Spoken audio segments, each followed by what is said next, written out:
ब्रह्मचर्य के नियम का पालन करके अब आया है, वो विद्यार्थी कभी थकेगा ना थकेगा। छल प्रपंच सबको प्रश्रय देते हैं, जो चाटुकार जन की सेवा लेते हैं, उनका ही पाप हमको मार गया है, बिहार अपने ही घर में हार गया है।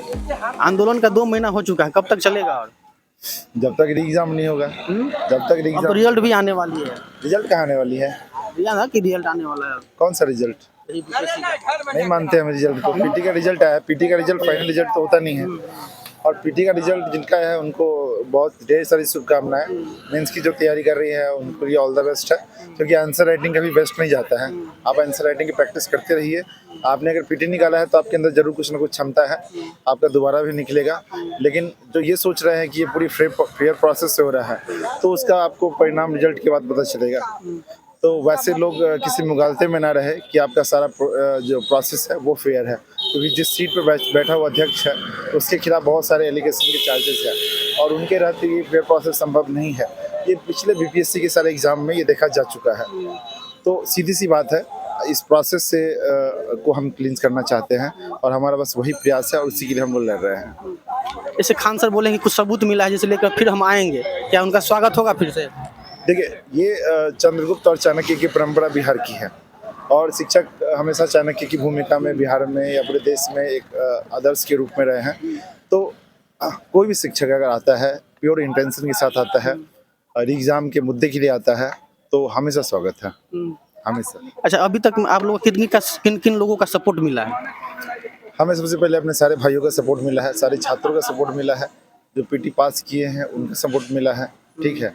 जो पीटी पास नहीं किए उनका सपोर्ट मिला है, पूरे बिहार का सपोर्ट मिला है, पूरे भारत का सपोर्ट मिला है। बहुत प्यार मिला है, और प्यार के साथ साथ कुछ नफरतें भी मिली है, कुछ गुस्सा भी मिला है। उनको लग रहा है, बहुत लोग को ऐसा लग रहा है कि उनका एग्ज़ाम निकल गया है, वो क्यों ऐसा कर रहे हैं हम लोग।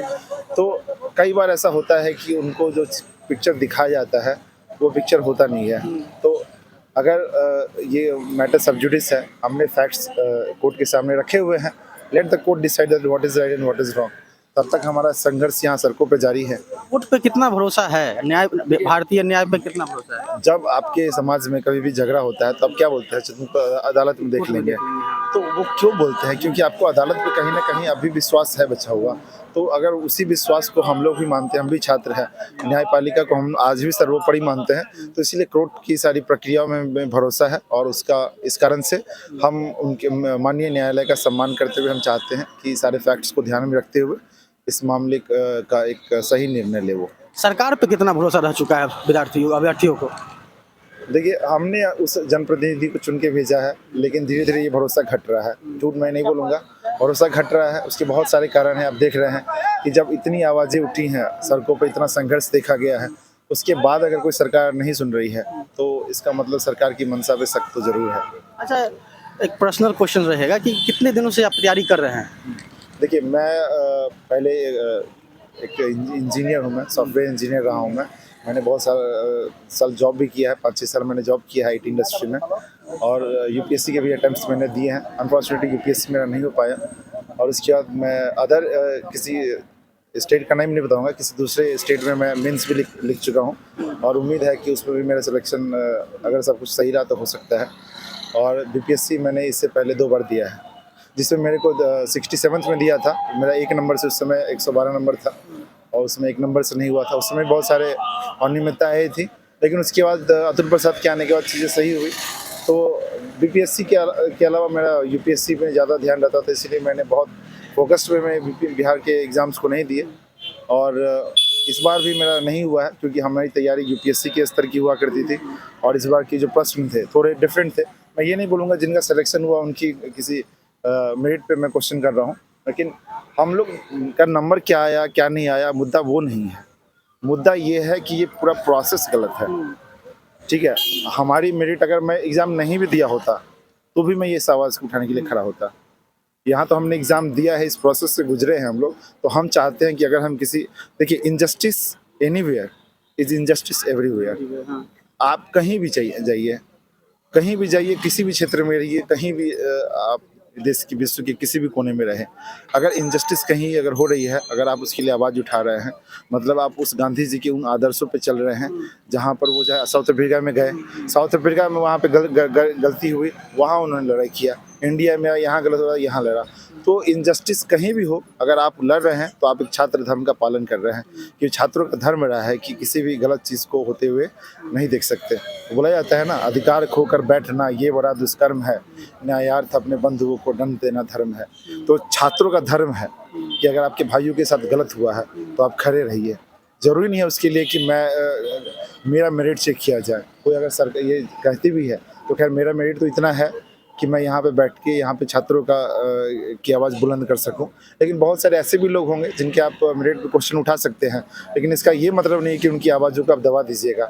गलत चीज़ के लड़ने का हक सबको है, चाहे उसके नंबर जो 89 नंबर ही क्यों ना आया हो, चाहे उसको 50 नंबर ही क्यों ना आया हो। तो आयोग जो ये नंबर का जो गेम खेल रही थी, उस नैरेटिव को हम पूरी तरह से नकारते हैं। अच्छा, एक मीम्स बड़ी वायरल हो रहा था नीतीश जी का, उनसे जब पूछा गया प्रोटेस्ट के बाद कि अभ्यर्थियों को वहाँ पटना में मारा जा रहा है, इस पर आप क्या कहिएगा, तो उन्होंने कहा था कि हमको पता नहीं किसको मारा गया, कब मारा गया, कुछ पता नहीं है हमको। तो देश के हमारे राज्य के मुखिया हैं वो, और वो जब ऐसे बयान देंगे, इस पर आप क्या कहिए? देखिए, वो परशुराम की प्रतीक्षा में एक बहुत अच्छी लाइन बोली गई है, जो छल प्रपंच सबको प्रश्रय देते हैं, जो चाटुकार जन की सेवा लेते हैं, उनका ही पाप हमको मार गया है, बिहार अपने ही घर में हार गया है। वहाँ पे भारत बोली गई थी, मैं बिहार का नाम ले रहा हूँ। तो कहने का मतलब ये है कि नीतीश कुमार की पेरिफेरी में बहुत सारे ऐसे लोग हैं जो कि उन तक एक सही तरीके से बात पहुँच फिल्टर्ड कम्युनिकेशन वहाँ पे चल रहा है, और उनको पता है ये चीज़ें हो रही हैं, लेकिन फिल्टर्ड में वो इन्फॉर्मेशन जा रहा है। हम क्यों हर समय ये बोलते थे कि हमें नीतीश कुमार से मिलाइए, नीतीश कुमार जी से मिलाइए, माननीय हमारे मुखिया है, हमारे जनप्रतिनिधि है, एक सुशासन के सरकार के लिए उनको हमेशा से जाना गया है, छात्र आंदोलन की उपज है। जब ऐसे व्यक्ति से अगर हम मिलेंगे तो हमें लगता है उसी दिन हमारा समाधान हो जाता, लेकिन ऐसा कभी हुआ नहीं। हमारी नीतीश कुमार जी से मुलाकात आज तक नहीं हो पाई, उसका परिणाम है कि आज तक हम यहाँ पे हैं। आप लोगों ने कितना कोशिश किया उनसे मिलने की? सारा कोशिश करी है, जितनी लड़ाई हमारी अभी तक थी सिर्फ नीतीश कुमार जी से मिलने की लड़ाई है, वो नहीं हो पाया अभी तक। अगर आज भी अगर नीतीश कुमार जी से डेलीगेशन हमारे छात्रों का मिल लेगा तो समस्या आज की आज खत्म हो जाएंगी, लेकिन वो हम वहाँ तक हमें पहुँचने नहीं दिया गया है। मतलब बोलते हैं ना कि खुदा बना के उनको रख दिया गया है, ठीक है, कि भगवान है, उनको तक जाने के लिए आपको बोलते ना कि तपस्या करनी पड़ेगी। तपस्या कर रहे हैं हम लोग, क्या पता एक दिन नीतीश कुमार जी हम लोग से मिल ले। यही गर्दनी बाग वो तपस्या की स्थली है, शिक्षा सत्याग्रह की गंगोत्री है। 2 महीना 1 दिन हो गया, 2 महीना से ज़्यादा हो गया। हटाइए नहीं, क्योंकि एक दिन बड़ा कीमती होता है। तो चेहरा तो विद्यार्थी हम लोग का जीवन ही संघर्ष पर टिका हुआ रहता है।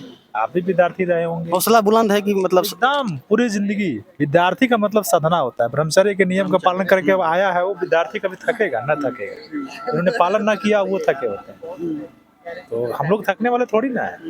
इतना कुछ हो जाता है तो इंसान का फेस दिखाता है कि अंदर से आदमी मजबूत है। परेशानियां तो हर किसी के पास है, ऐसा थोड़ी ना है आपके पास है, मेरे पास है, हर कोई, बिना परेशानी कोई नहीं है।